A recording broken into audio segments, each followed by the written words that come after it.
topics and opinions expressed in the following show are solely those of the host and their guests and not those of W4CY Radio, its employees, or affiliates. We make no recommendations or endorsements for radio show programs, services, or products mentioned on air or on our web. No liability, explicit or implied, shall be extended to W4CY Radio or its employees or affiliates.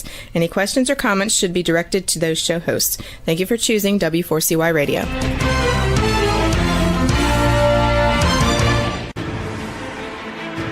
What's working on purpose anyway? Each week, we ponder the answer to this question. People ache for meaning and purpose at work, to contribute their talents passionately and know their lives really matter. They crave being part of an organization that inspires them and helps them grow into realizing their highest potential. Business can be such a force for good in the world, elevating humanity. In our program, we provide guidance and inspiration to help usher in this world we all want, working on purpose. Now, here's your host, Dr. Alise Cortez.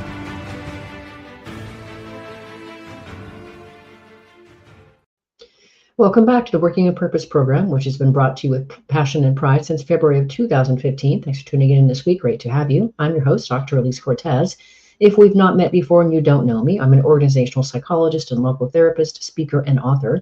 My team and I at Gusto now help companies to enliven and fortify their operations by building a dynamic, high-performance culture and inspirational leadership activated by meaning and purpose. Why might you be interested in that? Because inspired employees outperform satisfied employees by a factor of 2.25 to 1. You can learn more about us and how we can work together at gusto-now.com and my personal site, alisecortez.com. Before we get into today's program, I am thrilled to announce that registration is now open for a fabulous new conference for women for which I'll serve as the MC. It's called Thrive in 25, and it is a jam-packed few days in Chicago, June 25th through June 28th, 2025. It's designed to help women develop as whole selves, from bolstering their mindset to financial acumen to leadership to incorporating nature into art into your life to raise consciousness and a whole lot more. Visit thrive-in25.com for information. And when you register, use my promo code GUSTO, all caps, and that'll give you more access to some of the free books and programs that I'm gifting to participants. I'll see you there. Getting in today's program, we have with us today Karla McLaren, an author, educator, social science researcher, empathy expert, and workplace consultant. Her applied work, dynamic emotional integration, is a groundbreaking process that reveals the genius and healing power within the emotional realms.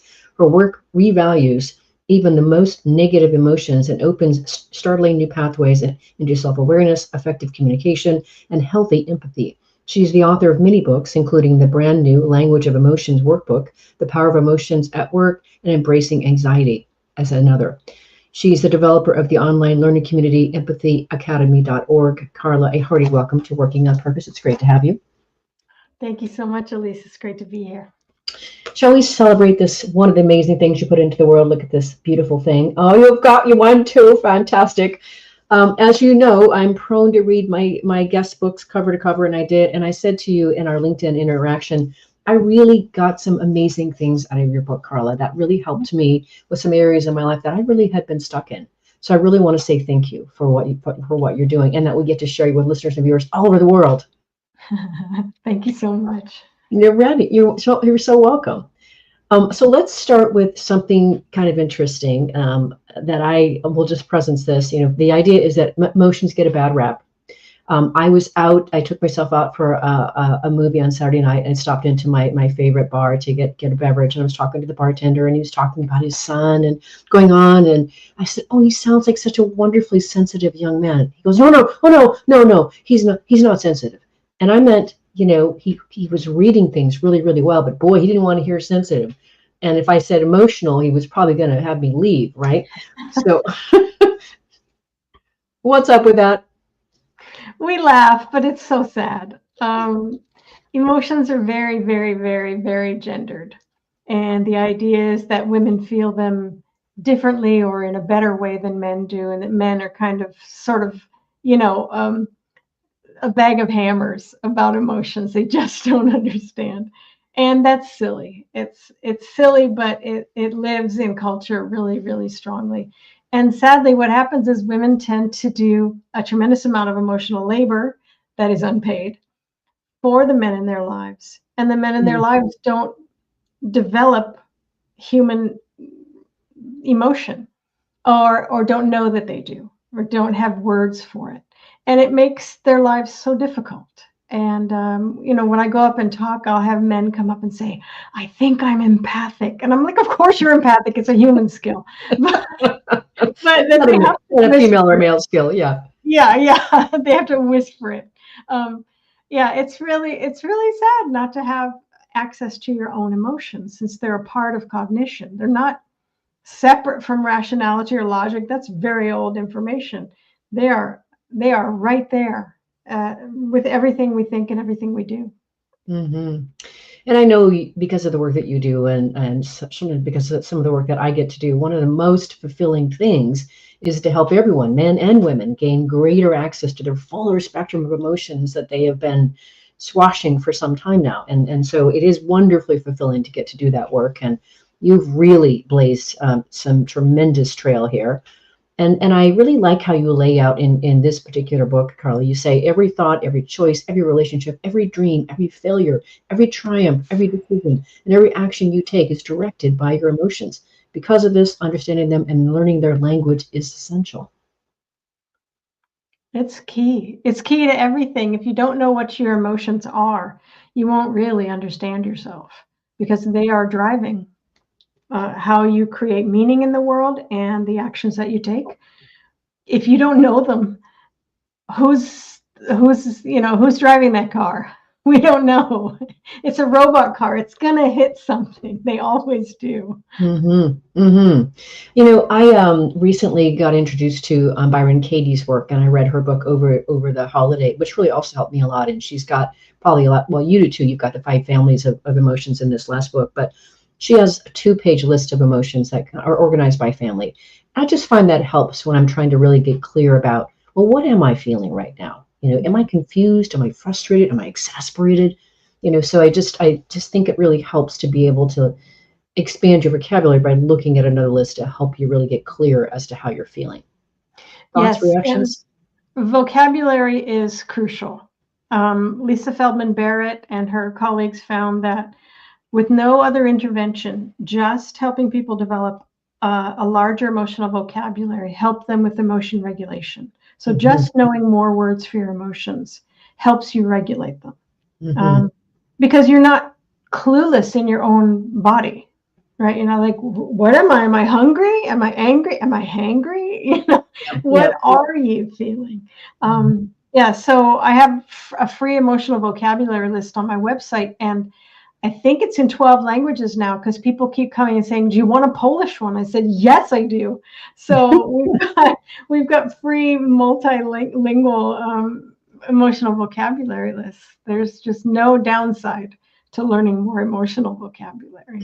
I think it's delightful. It's part of what I'm also doing in life too, Karla. I think I mentioned too that what I've been putting forth is creating a program, and I'm now writing a book on helping people to nurture higher consciousness and deeper emotions to be able to realize more of their higher potential. It's just that critical. So it's one of the million reasons I wanted to have you on, because I really respect and admire and have learned so much from what you've done in the world of emotions, not just for professional world, but as I said, for me personally. Yeah. So let's talk about definition, because I've certainly seen the idea, the emotions and feelings as 2 different things defined in many different ways. How do you define, let's say, first, emotions? Emotions are parts of our cognition, extremely important aspects of meaning making. Feelings, although many people use them, they say emotions and feelings. Interchangeably, yeah. For me, emotion is the noun, it is the thing. Feeling is the verb. It is your ability to feel the thing. It is your ability to identify the thing. So I could feel cold, I could feel angry, I could feel lonely, I could feel, right? A lot of times there's a breakdown with people in between the emotion and the feeling. Like they don't know what they're feeling. Right. And you could say, are you feeling angry right now? But they'll be like, no, your mother's angry. I'm feeling this. I'm like, oh, really? My mother, huh? She says slyly. Why are you bringing my mom into this? I think it's your anger. Yeah. So for me, emotion is the thing, and feeling is your capacity to feel and identify the thing. Okay, love that distinction. Okay, I thought it would be useful in this first segment here to also just kind of exampleize, I'm going to use that as a brand new word, I think I just now created it, a few of the gifts and skills that you talk about in your book about emotions. And you talk about, your emotions are vital senses that help you understand and respond to the world around you. And you go on to list, the whole family of 5 and the various ones that are in that. But I just wanted to call out like 6 of them, starting with anger. So, people are kind of afraid of anger. Yeah. And so if you could talk just a little bit about the gifts and skills in anger. Yeah, I think a lot of people have had anger used against them. And so they have, the idea that anger must be a negative emotion. But in its own self, anger helps us set and maintain our boundaries. The gifts are honor and conviction, healthy self-esteem, proper boundaries, healthy detachment, and protection of self and others. So if you're working for, a larger than you a goal, part of that is anger helping you identify what your values are and then to stand up for them. So anger always means that there's something important going on. You don't get angry about things that mean nothing to you. So you can sort of stop and say, okay, something here is very valuable to me. And that can stop the kind of knee-jerk kind of violence that people will do with their anger and think that's okay. But that's not anger's fault. Yeah. An incredibly valuable emotion. Okay, let's talk about anxiety, because today we see a lot about depression, anxiety, etc. But you talk about anxiety also has some gifts and skills. Oh, yeah. What about anxiety? I wrote a book about anxiety, and I talked to a number of people, said, tell me about anxiety. And to a person, no matter what kind of education they had, they were describing panic, which is the emotion that moves forward when your life is in danger. It's an incredibly important emotion. But anxiety is actually the emotion of focus, motivation, and completion. It gives you a lot of energy so that you've got foresight, you can achieve task completion, you can prepare, you can procrastinate your way into creativity. Anxiety is your motivational emotion. And it's very forward-leaning, and it is very energetic. And sometimes when panic joins it, people get overwhelmed, right? And so knowing the difference between those two emotions is crucial, because if panic's there, it means there's danger. So we need to find out what's going on, right? Instead of saying, I want this to calm down, I want this to go away. And these are two messengers saying, stuff to get done, there's some danger. And to say go away, it's like, what? It's like taking your smoke alarm out and just throwing it in the street. Because your house burns down. Yeah. Right. So listeners and viewers, what I want you to pay attention to as Karla talks is I want you to really listen for what she's sharing here, that the wisdom of our emotions, the wisdom of our feelings. There's so much, rather than than not trying to understand them or just dismissing them. There's wisdom here to be had. Which brings me to the next one that I want to talk about, and that's fear. People have this idea, and you do a beautiful job of how people are, try to just squash it down and insist it doesn't exist, etc. But what are the gifts of fear? Fear is another emotion that people confuse with panic. And fear is actually your momentary present time awareness of what's around you. It's your instincts and it's your intuition. So if you tend to be very instinctual, very intuitive, then you're working well with fear already. If there's danger, panic's going to need to come in. If there's something out in the future, anxiety is going to need to come in. But fear is about the present moment. And at its most subtle place, it's simply your awareness of what's going on around you. It's awesome. If you don't have it, you're not getting, we want fear. Yeah, it's fascinating. I've had some interesting experiences with fear. Okay, now, as somebody who's written a book on grief, about losing both of my parents, 28 days apart, 6 years ago now. Oh, wow. What are the gifts of grief? Well, grief, as you know, is a beautiful and necessary emotion.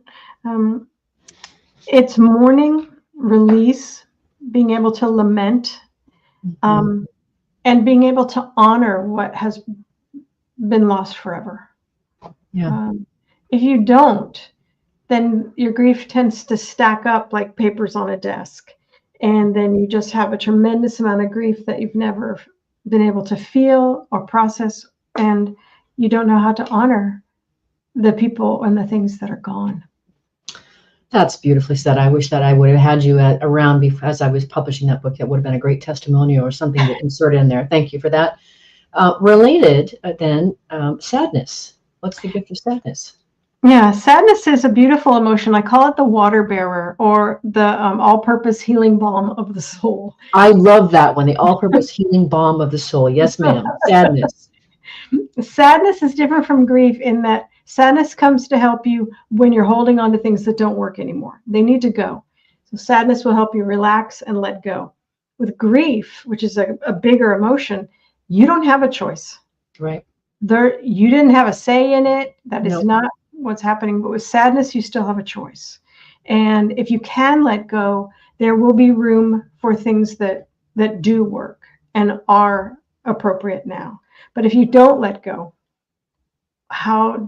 there's no room for you to try new things or feel new things. Mm-hmm. And finally, we would be remiss, and Brene Brown would probably be disappointed if we didn't talk about shame. I love shame. Shame is such a wonderful emotion, and people have been taught to hate it. It is the emotion that helps you live up to the agreements and the morals and the ethics that are important to you. And shame will help you live up to them. It will help you live in integrity. The problem with shame is that most of us learned about it by being shamed. So people were putting shame on us, which is not how you want to live. Also, we don't understand that if the agreement that we made is unlivable and awful, shame still needs us to live up to it. And so the work with shame is to figure out what you agreed to and maybe give shame a little vacation, right? If your shame feels awful, your shame probably feels awful to itself too, because what you're trying to live up to is abusive. And so the work is like, do I believe that anymore? Has that ever served me? What was I thinking when I picked that agreement up? Something like, no one will love you until you're perfect. Yeah. That's not a good thing to have, pinging around in your psyche. That is not useful. Yeah. What a beautiful way to explain the gifts of just a few of our emotions, Karla. This is amazing. Time for a short break. I'm your host, Dr. Alise Cortez. We've been on the air with Karla McLaren, an author, educator, social science researcher, empathy expert, and workplace consultant. Her applied work, Dynamic Emotional Integration, is a groundbreaking process that reveals the genius and healing power within the emotional realm. We've been talking a bit about the gifts of emotions. After the break, we're going to get into what to do with emotions. We'll be right back.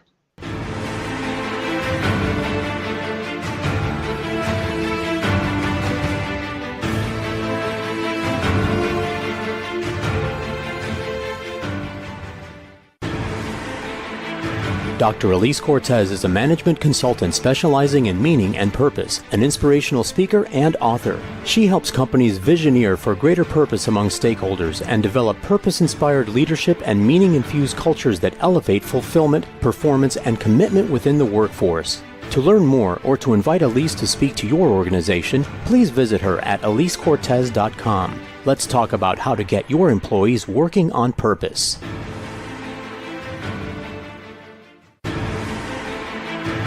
This is Working on Purpose with Dr. Alise Cortez. To reach our program today or to open a conversation with Alise, send an email to Alise, A-L-I-S-E, at alisecortez.com. Now, back to Working on Purpose.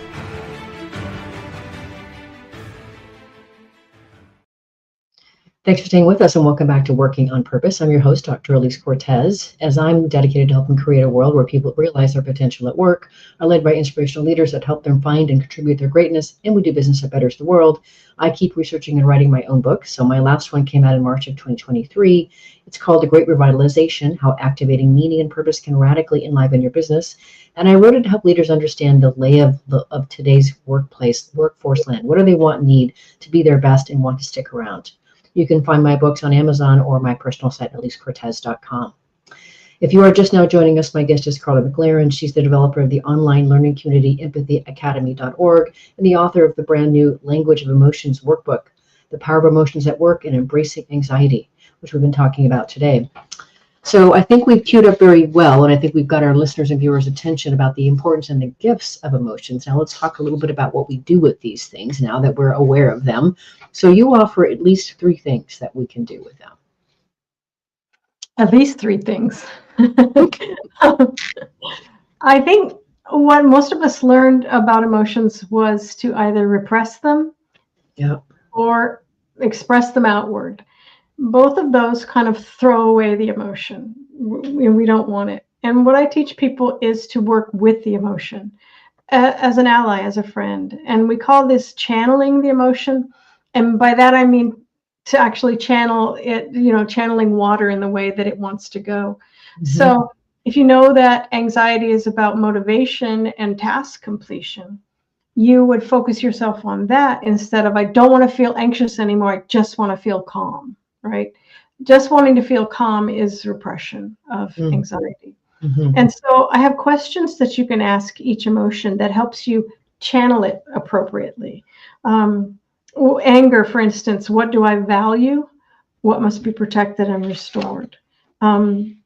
Anxiety, what brought this feeling forward? So you're kind of searching for what the importance is, and then what truly needs to be done. Because if you're kind of riled up by anxiety, you can do, we've all done it, where you're just, okay, now I'm going to fix this paper, and wait, does that need to be painted? And then how about this? And then you've done a lot of stuff, but nothing ever got done. So with anxiety, because it's so energetic, you do need to help it a little bit.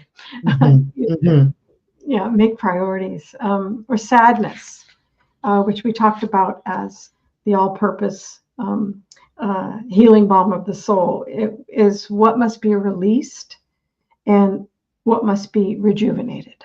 And usually rejuvenated is me if I've been holding on to things forever and just not being willing to let go. Mm-hmm. So it's befriending your emotions, becoming allies, becoming good listening partners with each other, and knowing that they come to help. Mm-hmm. I think that for some people listening to this, this is all going to sound like we've just come in from the moon and we're talking a whole foreign language. But I think it's so refreshing and so necessary. I'm so happy to have you on and share. Thank you. You're welcome.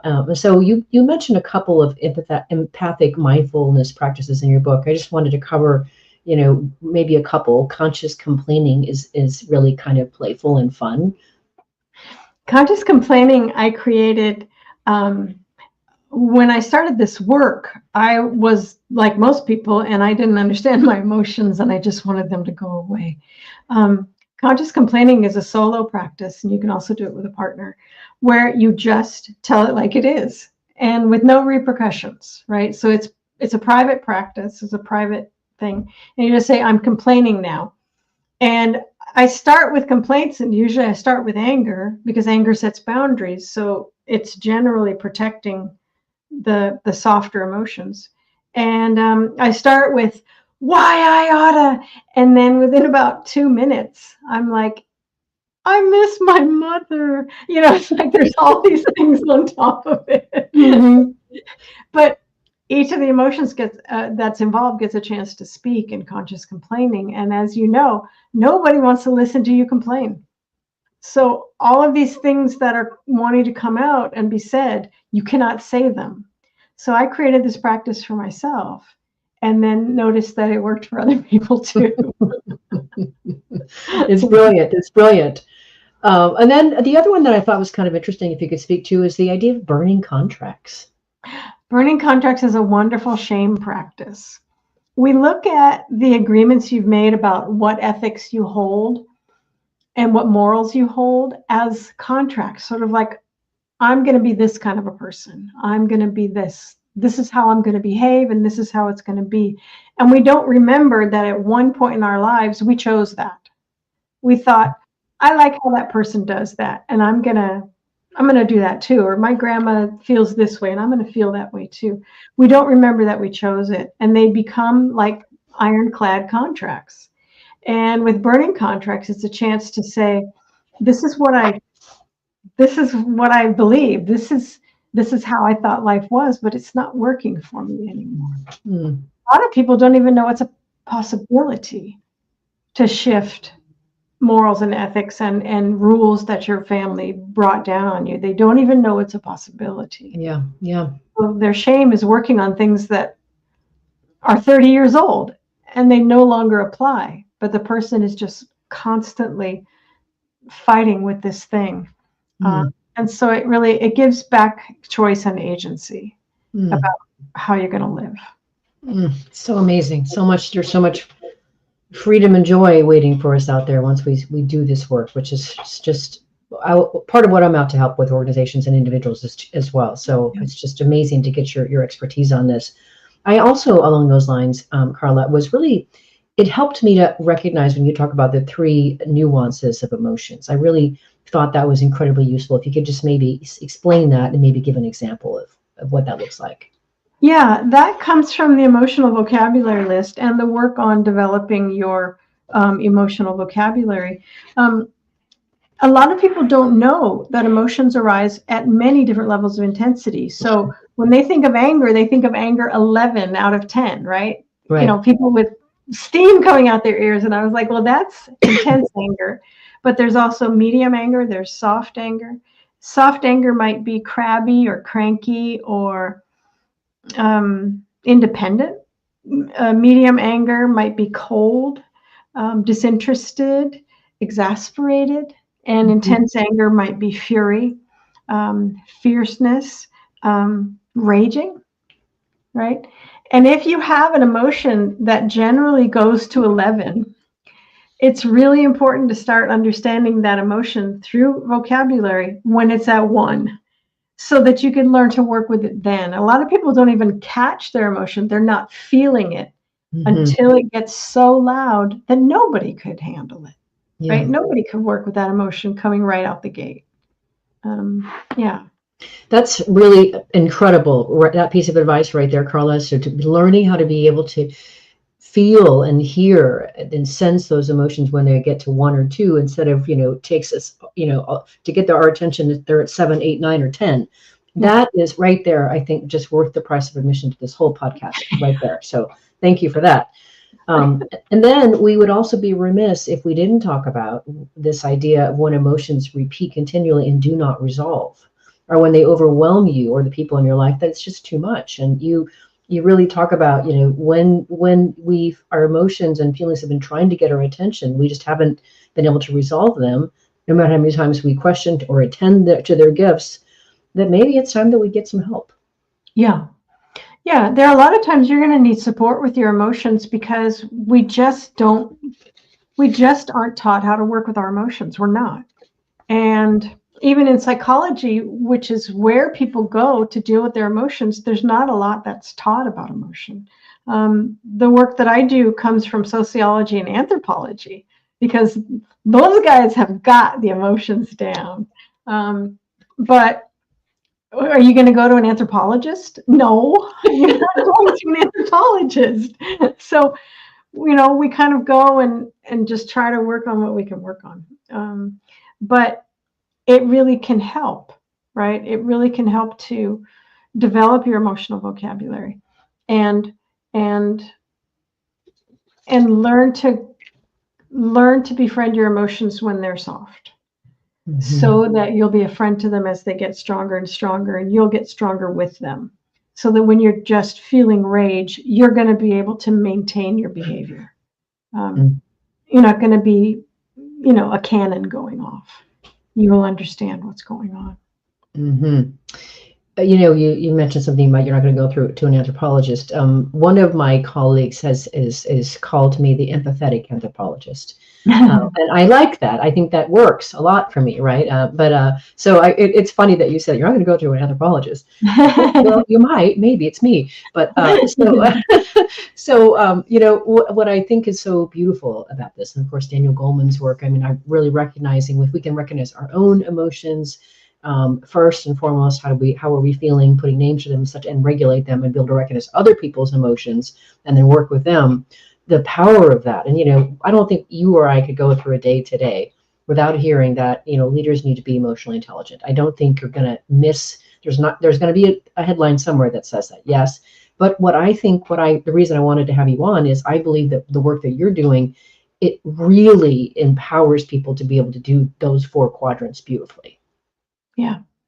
Yeah. Emotions are, one of the quadrants of the psyche that is just so overlooked. Everybody wants to talk about the intellect or work on their body or do their spirituality, but emotions are like, no, that's no good. That's no good. It's in the shadow, right? Emotions are in the shadow of almost anything. And if you've done any shadow work, that's where the gold is. That's where the amazing stuff is, in the shadow. So I'm like, let's go. Let's go and get the gold. Well, and if you take it another step further, if you look at like Esther and Jerry Hicks's work, for example, their book, The Vortex, they really talk about that in order for you to really bring forth the best possible life that you can have for yourself is learning how to feel your way into your best, highest feeling mentality or mindset. So your capacity to really have the highest potential life that you can have for yourself is dependent on your capacity to experience more often those higher level emotions. Isn't that beautiful? Yeah. Yeah. Well, and with that, let's take our last break, because after the break, I do want to talk about a few of those higher level emotions. I'm your host, Dr. Alise Cortez. We've been on the air with Karla McLaren, an author, educator, social scientist, researcher, empathy expert, and workplace consultant. Her applied work, dynamic emotional integration, is a groundbreaking process that reveals the genius and healing power within the emotional realm. We've been getting into more details as to just the power and the gifts of emotions, talking about anger and fear, things like that. After the break, we're going to talk about some of the emotions that are in the higher realm of happiness and joy and how they function for us. We'll be right back.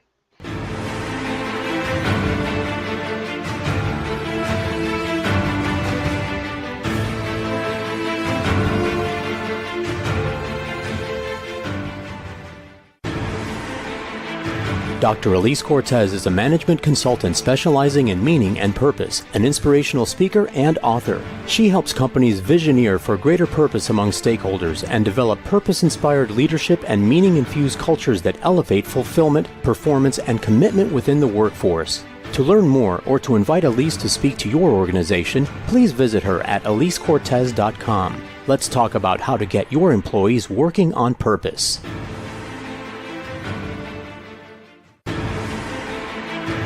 This is Working on Purpose with Dr. Alise Cortez. To reach our program today or to open a conversation with Alise, send an email to Alise, A-L-I-S-E, at alisecortez.com. Now, back to Working on Purpose.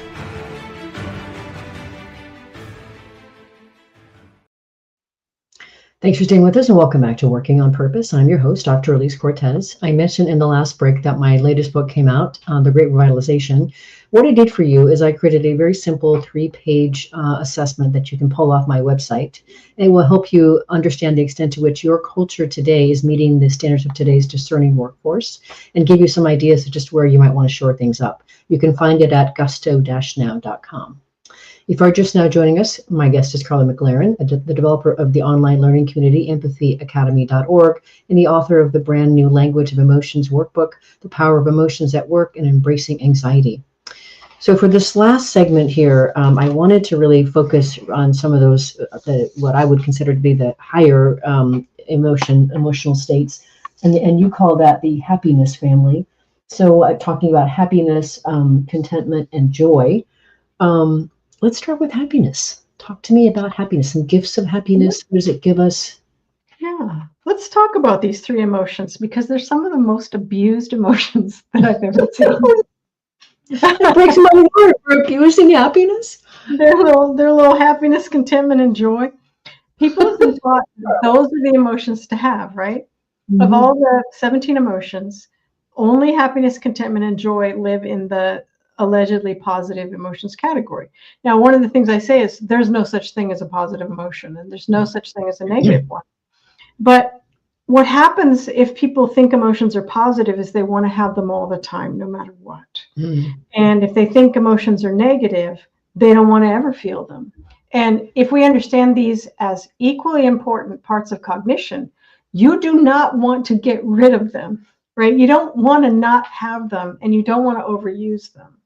So a lot of times, for instance, when we talked about anxiety, people want to go to happiness, right? And anxiety is like, we got stuff to do, friend. What are you doing? You'll be happy when we finish this stuff, okay? These three emotions are beautiful, but they cannot hold up the psyche by themselves. And for most people, that's what they would like. So it's important to understand them. Happiness is sort of a very light, lovely kind of momentary emotion that helps you know that there's possibilities and hope and laughter and amusement and gaiety and yay. The questions are, what delights me and what makes me feel hopeful? So there are times in your life where things are not delightful and there is no hope. If you try to go to happiness during that time, happiness will say, what are you even doing? Because this situation needs some serious emotional fixing. And if you just want to come over with me, nothing's going to change, right? So that's what a lot of people will do with happiness. I just want to have fun. I just want to laugh. I just want to feel up. I'm like, that's great too. But these other emotions are coming to tell you, look, this relationship or this job is terrible.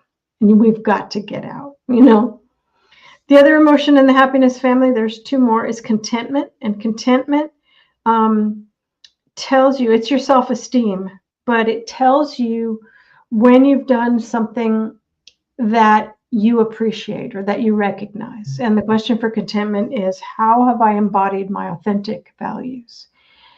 Contentment and shame are connected, because if you're holding on to values that are not authentic or not livable, your contentment is going to have a very hard time coming up to be heard, because you're not living up to your values. And this is the thing where your agreements and your morals and your ethics, if they're unlivable, if they're cruel, then your contentment is going to be pretty low. And a lot of people want to work on their self-esteem. Like, I want to raise my self-esteem. I'm like, it's not a contentment problem here, my friend. It's your shaming contracts are not livable. So your contentment can't get up in a healthy psyche. But it's a lovely emotion, but it really has to be balanced with shame, because if you don't have enough shame, your contentment may think that everything you do is great. And contentment is what you see in bullies, right? They bully you and they think, ha ha, I'm the best person ever. You would think bullies have low self-esteem. No, they have inflated self-esteem without shame to balance them. They aren't empathic. Yeah, they can't be empathic without their shame managing their behavior. Of course, we've all had shame go over the top. We're like, that's a terrible agreement that I made. I don't want that anymore. It's awful. So contentment is a lovely emotion, but it is responding to things you're doing that are a part of your authentic values. And so that's when it comes out. And then joy. Joy is lovely. It's a massive emotion. It's an extremely expansive, radiant, blissful emotion, and it kind of drops your boundaries and it helps you uptake a surprising, delightful experience. It just, life has changed, and now we are people who have experienced this. The question is, what brings me deep connection and infinite expansion? The second question is, how do I integrate this radiant experience? Because a joyful experience can be very ungrounding, and it's supposed to be. You have to be very careful with joy. The Tao Te Ching calls joy the most dangerous emotion. And I bet they don't say that in joy groups. I bet they don't tell you that joy is a very powerful period of your life changing, because you have been exposed to something just grand and massive and inspirational. And so, as the Buddhist teacher Jack Kornfield says, after the ecstasy, the laundry. Oh my gosh, eminently quotable. Yes. That's a good one. Yeah. So with joy, it's very important to keep a balance with that powerful emotion. Another emotion that's similar to that is grief, where you drop everything because your life will never be the same again. And if you stay in grief too long, that can be difficult too. Yeah. So these three emotions, in my psyche, they have a couch. They each have a couch they can go sit on. Like, you don't have to be circus ponies in this world. You can just rest when things are really crappy. You don't have to get up. Okay, I will handle it with these other emotions over here. Such a beautiful way to treat yourself and talk about self-love. That's just so beautiful. Well, I want to dig down just a little bit here because I think that some of these emotions are really, really interesting from the research that I've been doing. And I love your perspective. You may have a different perspective on this, but I thought I remember reading somewhere that joy is our longest lasting emotion. No, is that right? And something else is the on the other end of that is our briefest emotion. Do you have any insight into that? No, it's so specific to the person and the situation. Okay. Yeah. Okay. Well, then I would like to dig into wonder and awe. I had Monica Parker on my podcast. I think it was January of last year. She's brilliant.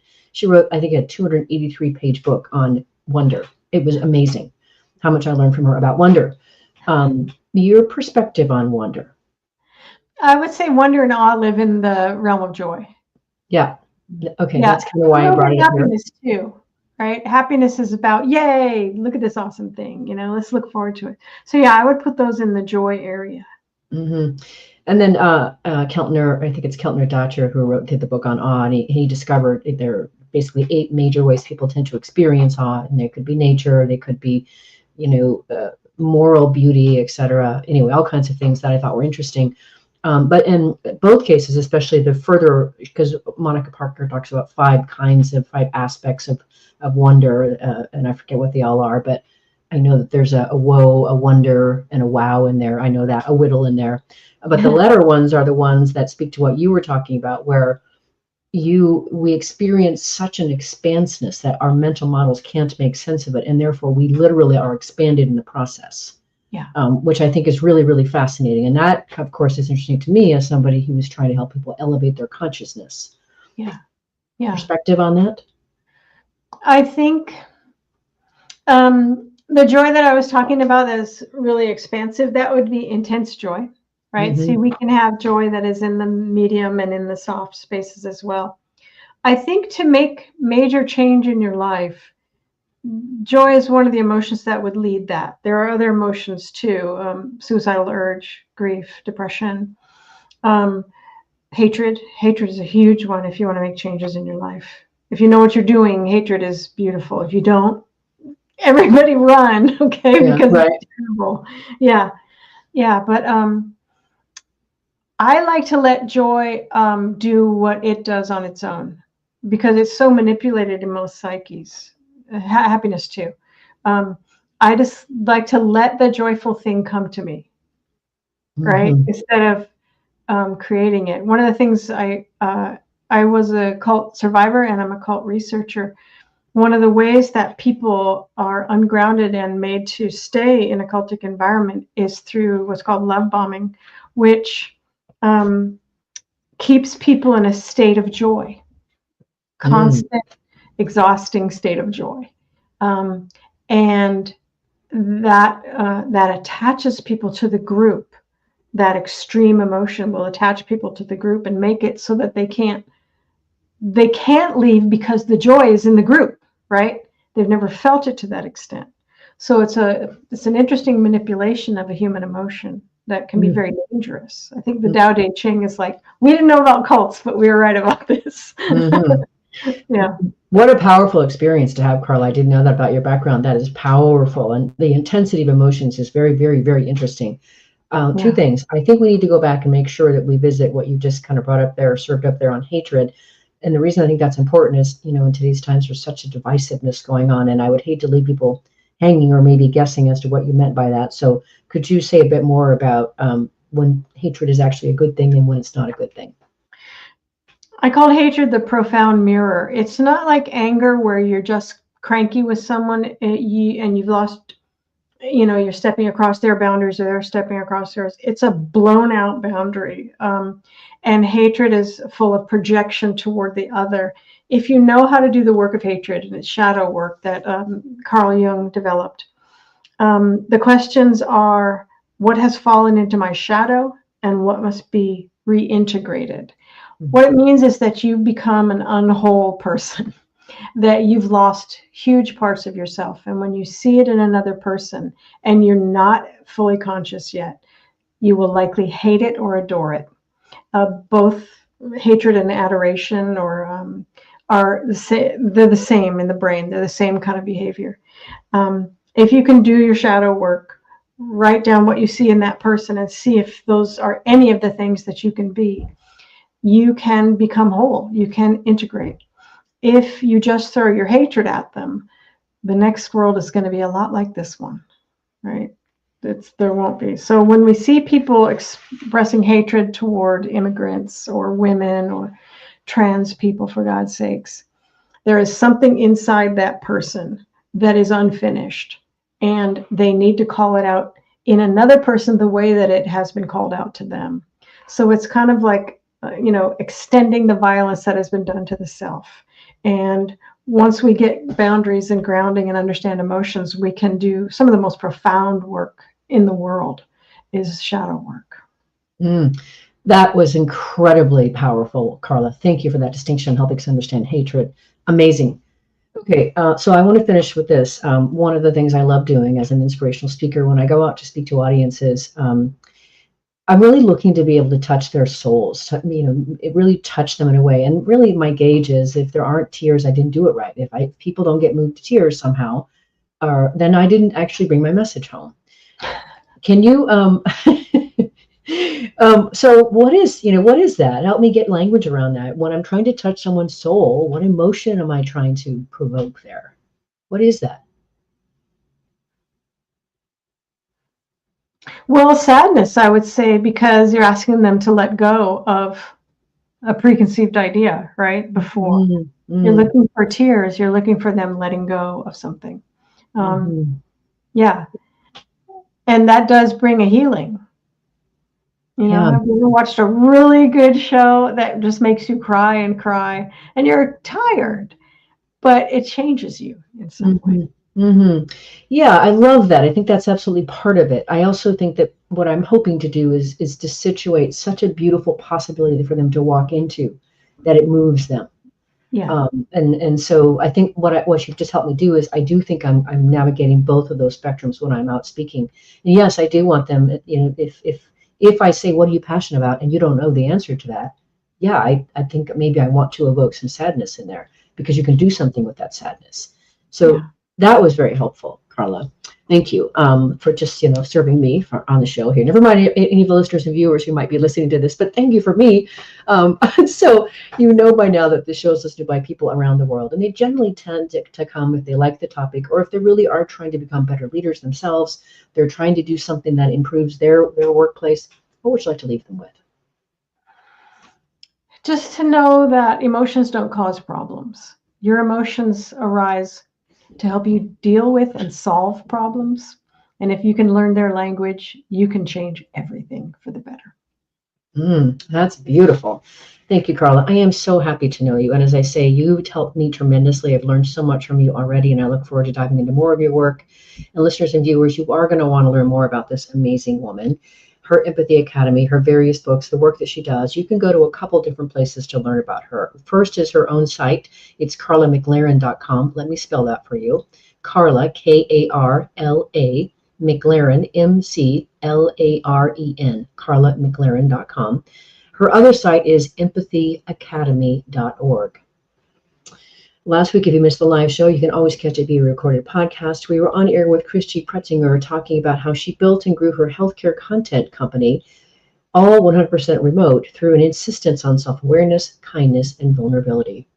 Next week, we'll be on there with Siobhan McHale talking about her new book, The Hive Mind at Work, Harnessing Group Intelligence to Create Meaningful and Lasting Change. See you then. Remember that work is one of the best adventures and means of realizing our potential and making the impact we crave. So let's work on purpose. We hope you've enjoyed this week's program. Be sure to tune into Working on Purpose, featuring your host, Dr. Alise Cortez, each week on W4CY. Together, we'll create a world where business operates conscientiously, leadership inspires impassioned performance, and employees are fulfilled in work that provides the meaning and purpose they crave. See you there. Let's work on purpose.